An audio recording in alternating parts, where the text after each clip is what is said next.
遠慮はいらないよね。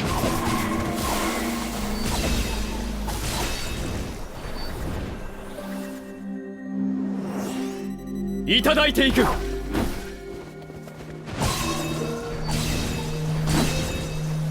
こいつの出番だ。戦闘開始だ。思い知れ。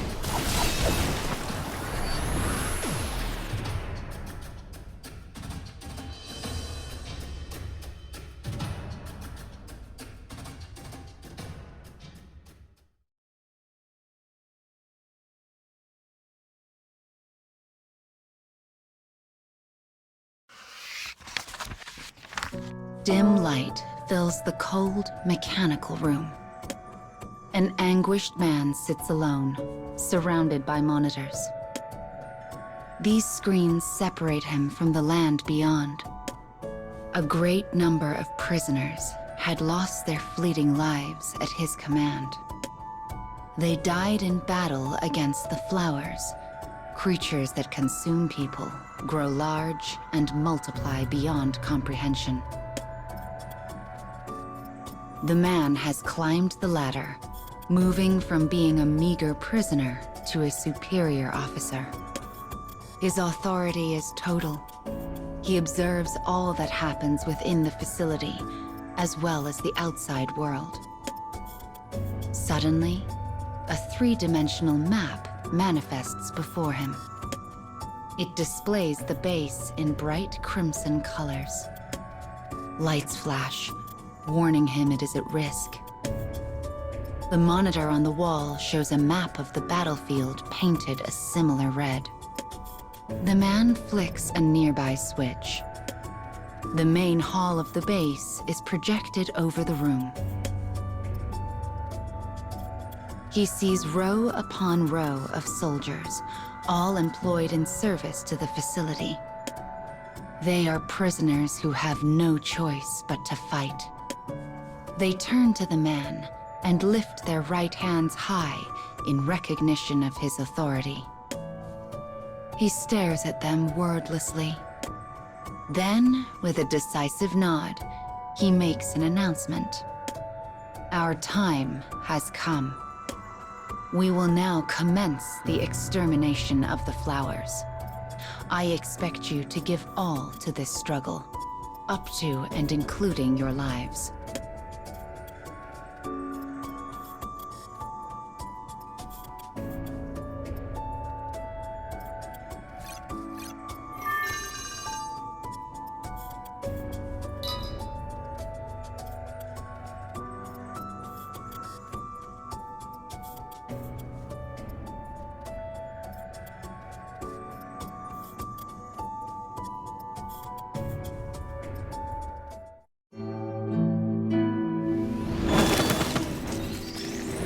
Yet やってやる。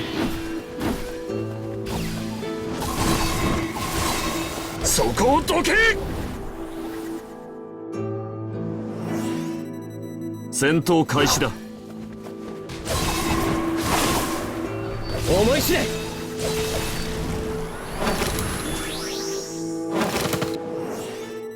いただいていく。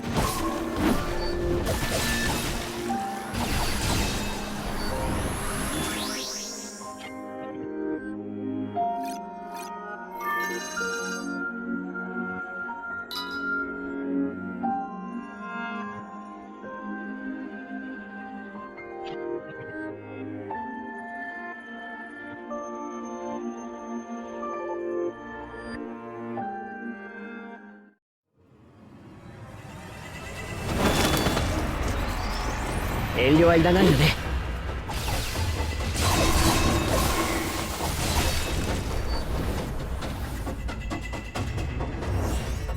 いただいていく。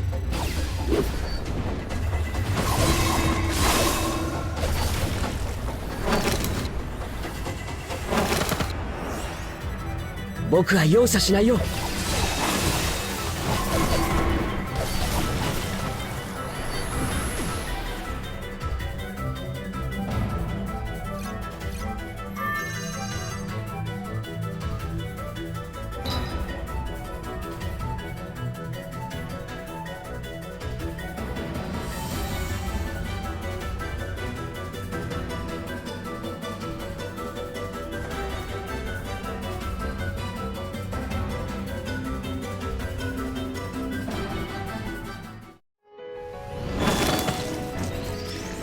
やってやる。邪魔だどけ。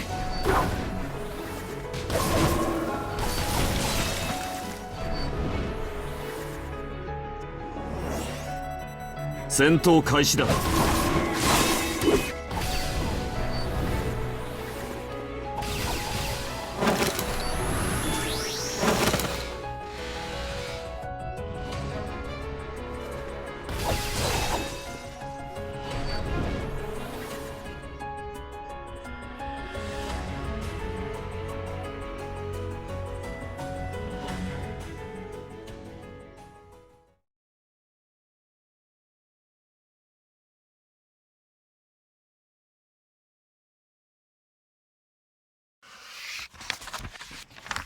The superior officer prepares for deployment.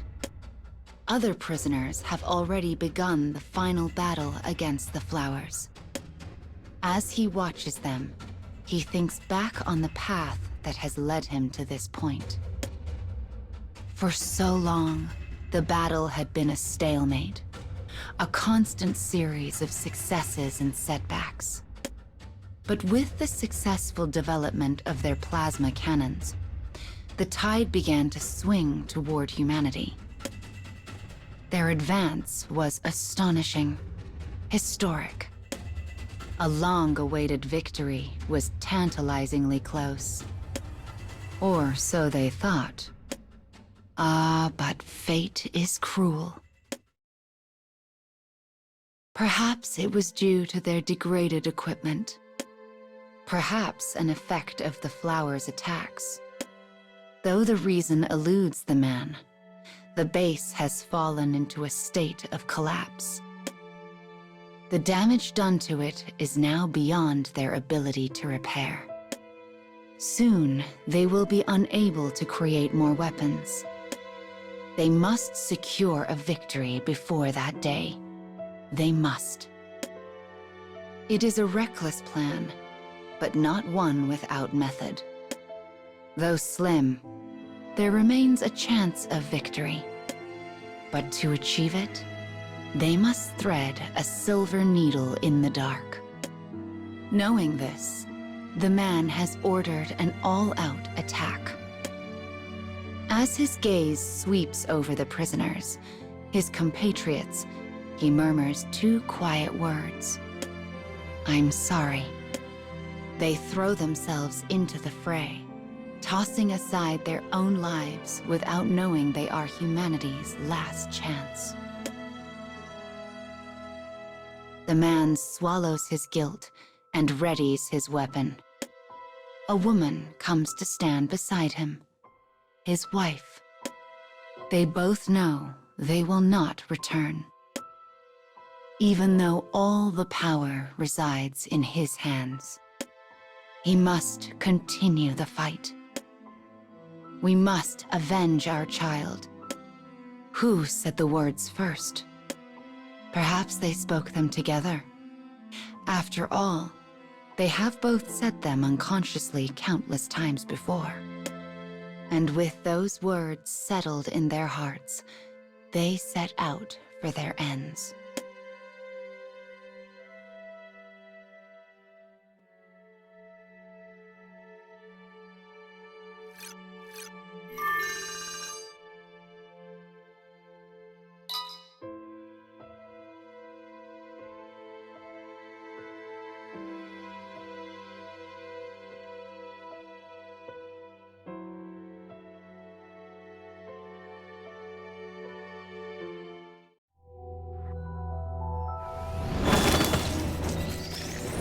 さっさと蹴散らそう。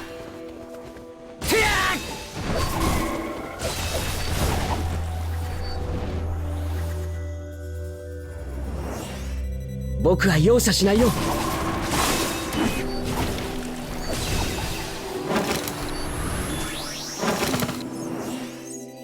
いただいていく。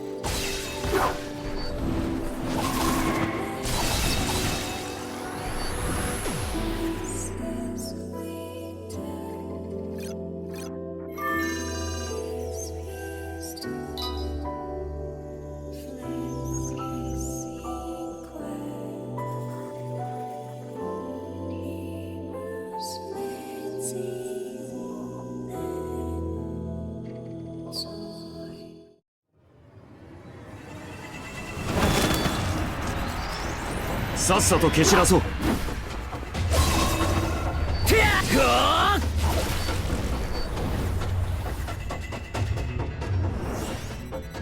僕は容赦しないよ。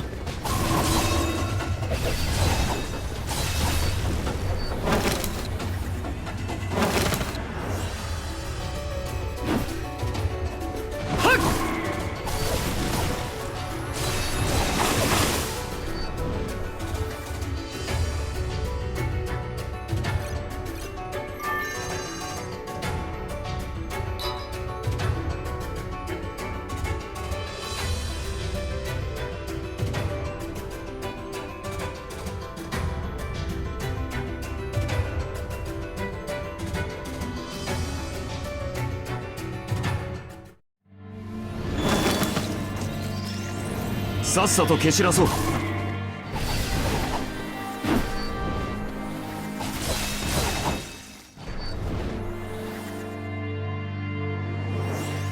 いただいていく。思い知れ。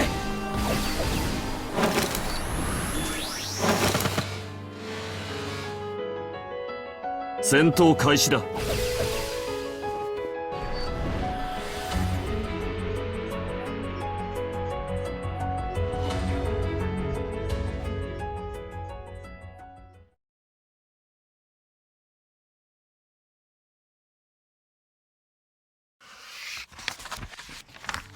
The man and his wife are driven to the battlefield in a special vehicle.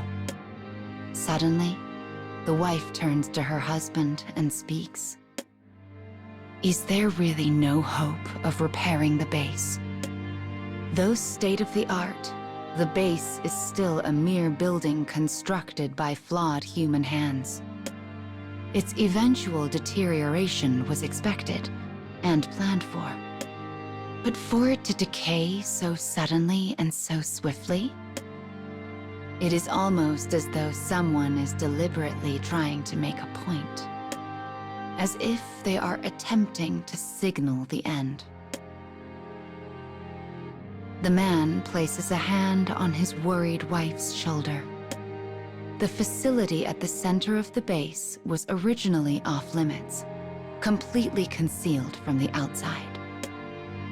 Even in his position of authority, the man cannot enter the facility to learn why the base is failing. But there is little point in such thoughts now. Better to fight and perhaps survive than be racked by doubts. For if they do survive, there will be much work to be done bringing humanity back from the brink of extinction. Though the wife quakes in fear, she senses her husband's determination and nods quietly. In that moment, their wills align.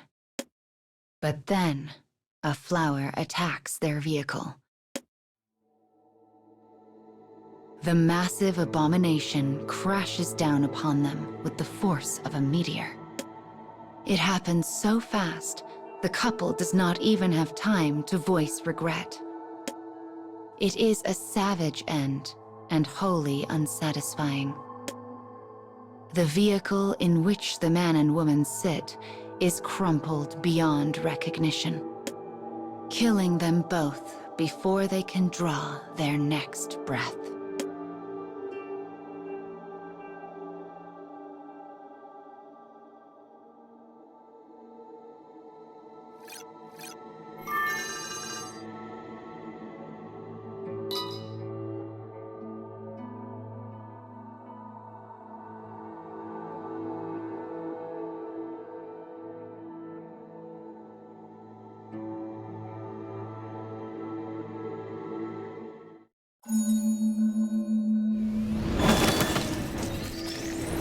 さっさと蹴散らそう。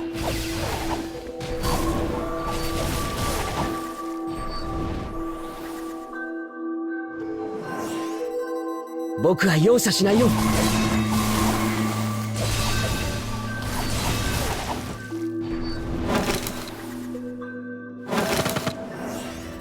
いただいていく。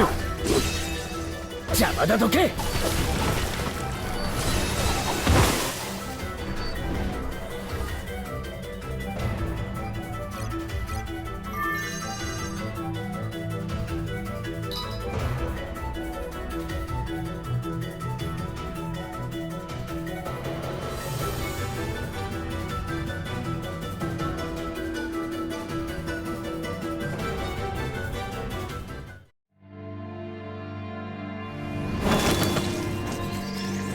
さっさと蹴散らそう。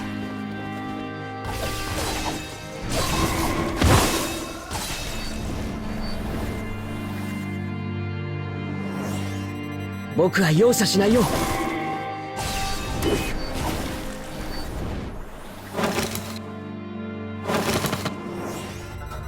戦闘開始だ。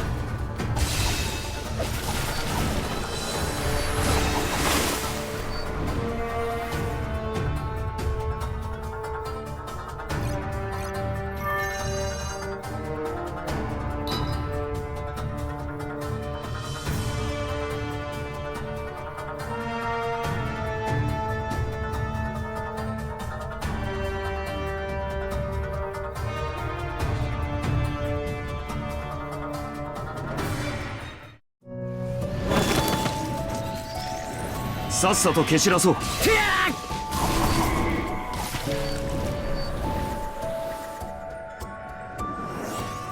いただいていく。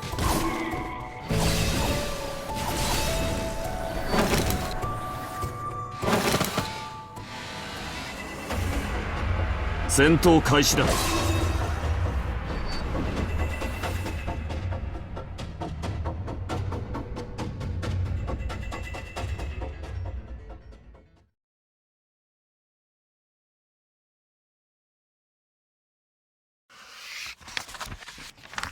The central facility of the base is completely closed off from the rest of the world. It is a forbidden place. Even the highest and most powerful of humans is denied entry. Yet though it should be deserted, its interior is illuminated by a soft light. Suddenly, a monitor flickers to life. The word "reboot" appears in large letters on the screen. It then displays a map of the facility, changing its color from a threatening red to a calming green. A mechanical voice speaks from the monitor. All systems green. As though drawn by the voice, the prisoner and his wife appear before the monitor. The voice speaks again. No improvement forecasted for scenario flower cleansing. Force terminate the operation? The man nods and replies. Begin new scenario using the collected data. The prisoners are gathered in the facility hall once more. Among them stand the man and his wife, the very ones who should be in the central facility. They reaffirm one another's resolve, as they always do, even though they possess no memory of the conversation. We must avenge our child. And watching this scene unfold is a man and woman, hands joined, who hold power beyond the greatest of authorities.